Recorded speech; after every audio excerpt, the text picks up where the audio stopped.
ഇതൊക്കെ എന്ത് രണ്ടാം പെരുന്നാക്കുണ്ടല്ലോ ഞങ്ങൾ ഫാമിലി എല്ലാരും കൂടി ഒന്ന് കൂടി എവിടെ കൂടിയെന്നുള്ളത് പറഞ്ഞരാ. பெரிய பெரிய காடு தாண்டி கடலை தாண்டி மலையெல்லாம் தாண்டி ദൂരമാ പോണം. അത്രക്ക് ദൂരമൊന്നല്ല, ഇത് നമ്മളെ നാട്ടിൽ തന്നെ. ഇത്രക്കും ബ്യൂട്ടിഫുൾ ആയിട്ടുള്ള നാട് എവിടെ എന്നല്ലേ പറഞ്ഞത്. ഞങ്ങൾ എല്ലാരും ആദ്യം തന്നെ പോയത് ചളിക്കുണ്ടിക്കാണ്. മലയാളത്തിൽ പറയുകയാണെങ്കിൽ മഡ് ബാത്തിങ്, അതായത് ചള്ളിയിൽ ഇറങ്ങിക്കാണ് അങ്ങോട്ട് കളിച്ചത്.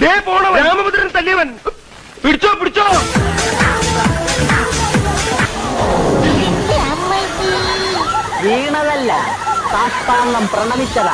ഈ ചളി കളിച്ചിട്ട് വേറൊരു എന്റർടൈൻമെന്റ് മാത്രല്ല കേട്ടോ. നമ്മളൊന്ന് ഗൂഗിൾ ചെയ്ത് നോക്കി അപ്പൊ മനസ്സിലാവും എന്തൊക്കെയാ ബെനിഫിറ്റ്. ഈ കണ്ണ കുളമുണ്ടല്ലോ, ഈ കുളത്തേക്ക് നീന്തൽ അറിയാത്തവർക്കും പോയി ചാടാം. അതിനുള്ള സാമഗ്രികളും സെറ്റപ്പ് ഒക്കെ ഇവിടെ ഉണ്ട്. ആ ചളിയോടിക്കന്നെ അങ്ങോട്ട് പോയി ചാടണം. ചോലി പോയി ചളിയൊക്കെ കെകിനേശേ കുളത്ത് ചാടാനേക്കുള്ളൂ. വെള്ളം ഇങ്ങനെ ഒളിച്ചു വരുമ്പോ ആർക്കായാലും ഒന്ന് ഇറങ്ങാൻ തോന്നൂലേ.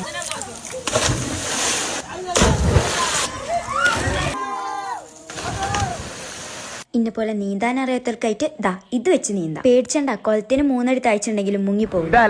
ഇതിനപ്പുറം ചാടി കടന്നവനാണ് അങ്ങനെ ചാടിക്കളിയൊക്കെ കഴിഞ്ഞ് ഓലപ്പെരിയിലെ കുറച്ചു നേരം വർത്താനൊക്കെ പറഞ്ഞു പാട്ടൊക്കെ പാടിയും പണ്ടത്തെ അനുഭവങ്ങളൊക്കെ പങ്കുവെച്ചു. ചുരുക്കി പറഞ്ഞ എല്ലാരും കൂടി ഇരുന്നിട്ടുള്ള ഒരു സമയം. ഇവിടെ ഫുഡ് ഉണ്ടാക്കാനുള്ള സെറ്റപ്പ് ഒക്കെ ഉണ്ടെങ്കിലും നമ്മൾ ഓരോ ഫാമിലി ഓരോ വിഭവം വീട്ടിൽ നിന്ന് തന്നെ ഉണ്ടാക്കി ഇവിടെ സ്റ്റേ ഒക്കെ ചെയ്യാൻ പറ്റും. പക്ഷെ ഞങ്ങൾ ഇതൊക്കെ കഴിഞ്ഞ് വരെ ലൊക്കേഷൻ വരുന്നത് കുട്ടലങ്ങാടി കടുങ്ങൂത്താണ്.